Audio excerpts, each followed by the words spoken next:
En 1022, les Dublé deviennent seigneurs de Cormatin au début du XIIe siècle. À la fin du XVIe siècle, les guerres de religion permettent à Antoine Dublé d'accroître son influence et sa fortune. Il se rend maître du sud de la Bourgogne au nom de la Ligue catholique avant de tourner kazakh et de ramener la rive droite de la Saône sous l'autorité d'Henri IV, face à la Franche-Comté espagnole. En récompense, il devient lieutenant général et gouverneur de Chalon-sur-Saône. Son fils Jacques est reçu à la cour de France.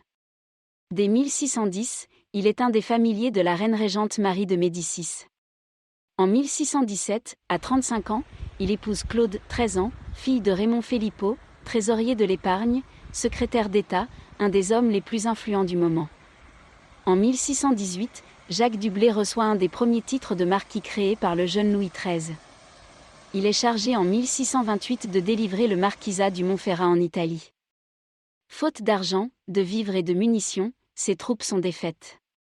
Humilié, il cherche à retrouver son honneur par une action d'éclat.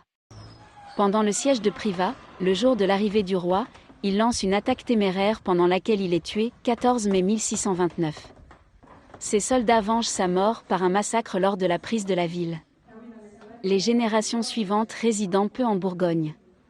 Cependant Nicolas Dublé, maréchal de France, gouverneur de l'Alsace et membre du Conseil de Régence à la mort de Louis XIV, y est exilé en 1722, pour son opposition à l'alliance avec l'Angleterre.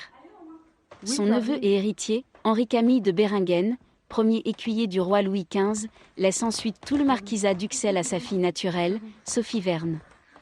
Le vin de Bourgogne sauve le château. Avec elle, le château retrouve vie à la belle saison. Son mari, Pierre de Zoteux, aide-de-camp de Rochambeau pendant la guerre d'indépendance américaine, acclimate dans les jardins de nombreux arbres, tulipiers de Virginie, cyprès chauve de Louisiane. En 1812, le poète Lamartine séduit la fille des propriétaires, Nina de Zoteux, épouse du comte de Pierre-Clos, et un fils naît de ses amours. Le poète revient souvent au château à partir de 1843, lorsqu'un de ses proches, Henri de Lacretelle, en hérite.